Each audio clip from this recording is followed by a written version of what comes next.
Cadeau à Boudadi qui arrive tout de suite.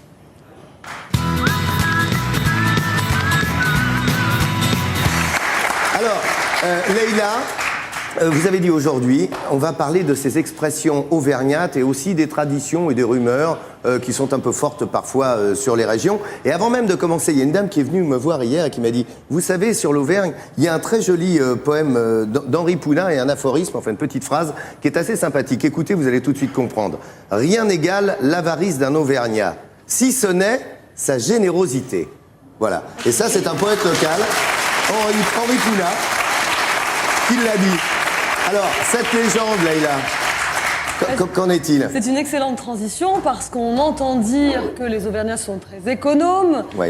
Alors qu'en réalité, c'est pas du tout le cas. Alors moi, j'ai posé la question dans la rue. Oui. Personne ne savait m'expliquer pourquoi. Alors j'ai réussi à remonter à un proverbe qui était « un chou est un chou », Oui. qui a dérivé en « un sou est un sou », en raison aussi de la prononciation entre le « che » et le « se ».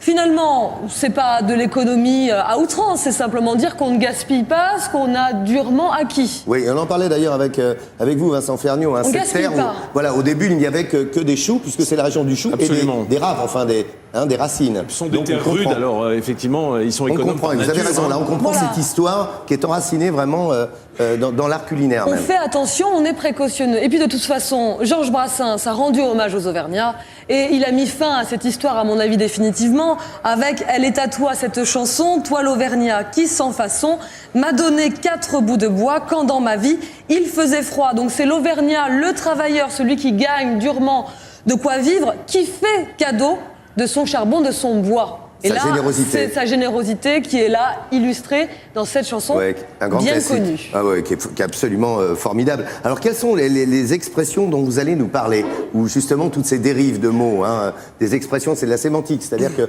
les mots évoluent, sont parfois déformés par le langage populaire, par le fait qu'on discute, on transmet, et puis tout change. Un chou est un chou, un sou est un sou.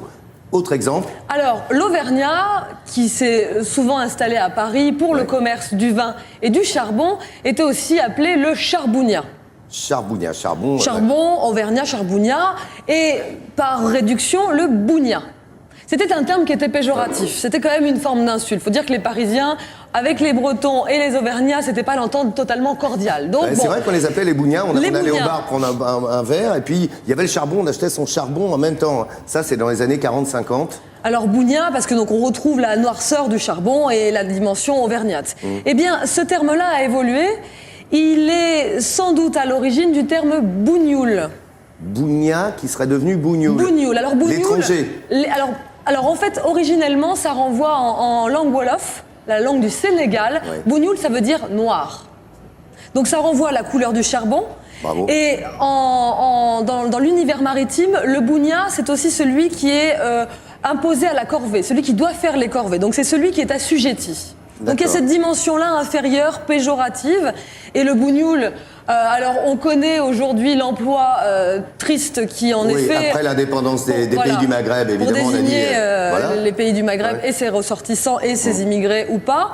Mais ce qu'il faut savoir, c'est que durant la Deuxième Guerre mondiale, les bougnouls n'étaient pas ceux qu'on le croyait. C'est-à-dire, dites-nous. C'était les Français, les bougnouls. Les Allemands, sous l'occupation, appelaient les Français les bougnouls. Ça, c'est formidable. Alors voilà, vous voyez comme quoi, hein? On est peu Comme de quoi choses. le langage... Pardon? On est tous le bougnoul d'un autre. Vous avez bien raison, Nathalie Simon. Exactement. Et alors, pour finir et vous réjouir, 2 expressions, moi, vraiment, qui m'ont ravie. Ouais. Alors, celle-ci, alors, il y a plein de petits bouquins. Elle a son dictionnaire mais d'expressions. moi, en fait, j'en ai acheté plein. J'en ai acheté plein. Faire Une Pâques seule. avant les rameaux. Faire Pâques avant les rameaux. C'est une expression auvergnate. Ça doit être Faire Pâques avant les rameaux. C'est quoi, c'est une histoire de bouffe, ça? Ah bah tiens, faire tu grand penses avant à faire Vincent maigre. Ferniaud. C'est une histoire de bouffe, ça Ah m'étonne non, pas. mais...